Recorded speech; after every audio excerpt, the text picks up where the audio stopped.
All right, so Kyle Morgan here at the Blue House. We got Devin with us here. He's onboarding, former 18 Bravo. If you don't know, that's a Special Forces weapons sergeant. That's why we let him handle the guns now. He's gonna be working through building out the Blu Bearing Edition UNIT4 Training Rifle that we're coming out with in collaboration with Unit Solutions and Huxwrx, which we'll get to. But I'm gonna just go through from back to front on the items that we recommend as a part of this Blu Bearings Edition rifle. And everything that we're going to talk about is something that we've tested and that we believe in. And that's why we're putting the Blu Bearing stamp of approval on this system. All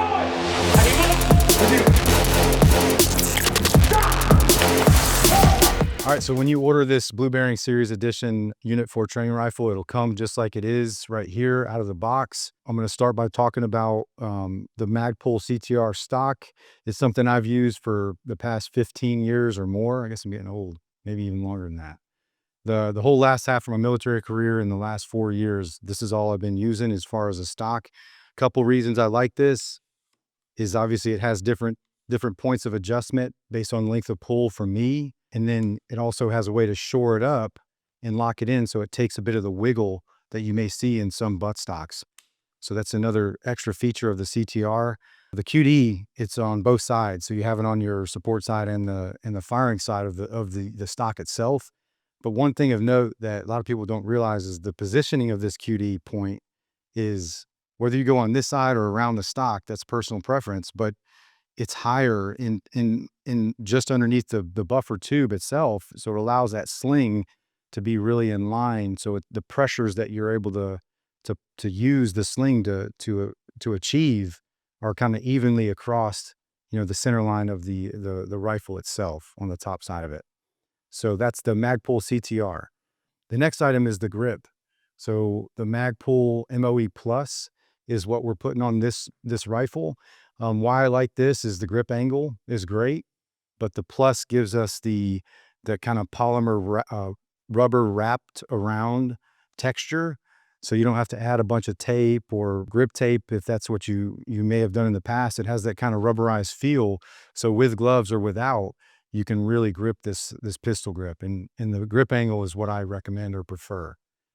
Moving forward to the rail, this is a Geissele Mark 14 MLOK that has the QDs already built into it, has all kinds of points of adjustment that you can add different accessories, and it's a 9.3-inch profile. So this Unit 4 that we're building is a 10.5-inch system.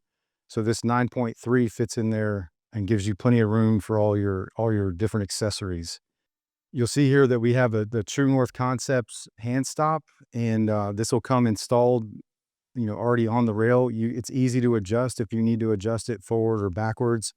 But there'll be a ton of videos that are already out on our Patreon about why and how I set up a rifle, starting from the buttstock length of pull all the way through my support hand position.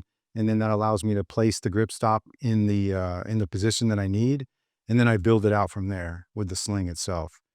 So the brake that comes with it is just an A2 bird cage. Is that right? And you guys will be able to switch that out for that Huxwrx brake and non-lethal training aid that they've been working on in collaboration with this system here. Yeah, so before we build out the rest of this rifle, I wanted to take a minute and talk about something that Unit Solutions has been developing for a while. It's the 9.5-inch rail that's really well made. It's MLOK compatible. It's got the QD points already built into the rail, and then it's machined really well. It's sturdy. I like the ergonomics of it. This could be something in the future you might see as a part of the Blu Bearing Series Edition rifle, but we got to put a ton of reps in it and shake it out. I'm never going to push something that we haven't, had thousands of reps with. But I am looking forward to this rail that Unit Solutions is developing. So check that out when it comes out. All right, so the next thing that we're going to talk about is the Optic riser. Maybe you have heard of using risers, maybe you've used them, but the why, I think, is what's missing for a lot of people. For me, for years, I've always had a riser combo issued to me for my magnifier, and it kept that same riser height. So for me, it was an easy transition from what I used to run to what's out there in this industry. So Unity Tactical makes a few different versions of this, but the one that we have on here that he's building out right now keeps that optical riser height that I've just ran for years.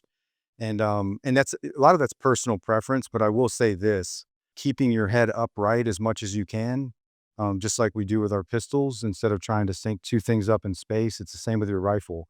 So instead of curling over completely, and then now you have your glasses, maybe night vision, you're trying to look through the tubes and the optic itself, because technology is there. So now we can passively aim if we needed to, with that little bit of riser height. It allows us to clear it allows us to clear the top of the rail itself. So keeping more of a head upright position and consistency across both weapons platforms. So that's the why we use this specific riser, and Unity Tactical makes a phenomenal riser for that. All right, so the next item we're going to talk about is the EOTech XPS 2-0. As you can see with it out of the box there, the difference between the EXPS and the XPS is just the quick disconnect that the EXPS has and the XPS. So it does make it a little bit taller with the EXPS. If you're comfortable with putting that EOTech on top of that riser height, the XPS, just know the difference between the EXPS and the XPS. So what we're showing you here is the XPS 2.0. The 2 just means that it has that same reticle with the, when you're 1 minute of angle, center dot, and then the ring with the steady lines at the 12, 3, 6, and 9 o'clock. It also doesn't have a night vision mode, which in reality, for everything that we do domestically, you can just turn this optic down to the lower setting, even at night, and still use it to passively aim without it projecting a lot of backlight onto you. Whereas the NV mode, which would be the 3.0, allows you to take it even to where you can't even see it with the naked eye. You can only see it under night vision. Don't really see a lot of application here domestically for that. So that's why we're recommending the XPS 2-0. So the other aspect of an EOTech versus other optics, there's tons of great optics out there, but the holographic side to the technology that EOTech's worked through over years and years of really just being the leading optic manufacturer in holographic weapon sights, allows you to, if you break, one piece of the glass, you could still have that projection. Your head can be in different position, and if the dot's there, it's there. But also the magnification piece of this. So if I magnify this holographic sight, it doesn't change the minute angle of the dot. If I magnify a LED emitter, it magnifies that times a 3, right? So if I have a 3x behind this and it's already a 2 minute of angle dot, I've now at 100 yards increased it from a 2 minute to a 6 minute angle dot. So just understand why you're using what you're using.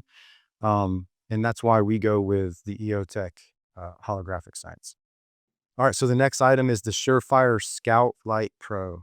So with this, you got a ton of different options. I've been running Surefires for a long time while I was in the Army, and I'm sure Devin did as well. The Scout Light Pro, what I really like about this is the form factor. Based on the positioning of where we put it on the rifle, you'll be able to see how Devin mounts this thing, and then how it attaches to the MLOK directly. So you don't have to put any extra things on there. You can just mount it directly to this MLOK rail, but then it also allows you to roll it out of the way or into that kind of 45-degree position to allow for a really good support hand position without being, whether you're bracing against something, you don't want your light sticking out too far. So I try to put it into that 45-degree rail position, and this allows me to do it. Tons of accessories for this thing as far as pressure pads and even heads for the light itself. You guys go on their website, they have vampire heads, so you can have that IR illuminator as well with the Surefire Scout Light Pro.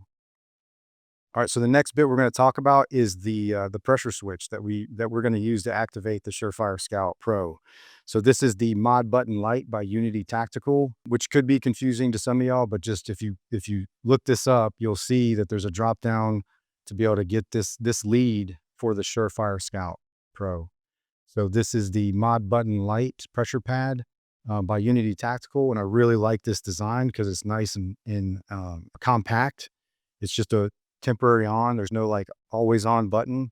So my thumb just rests, and my support hand thumb just kind of rests on that button.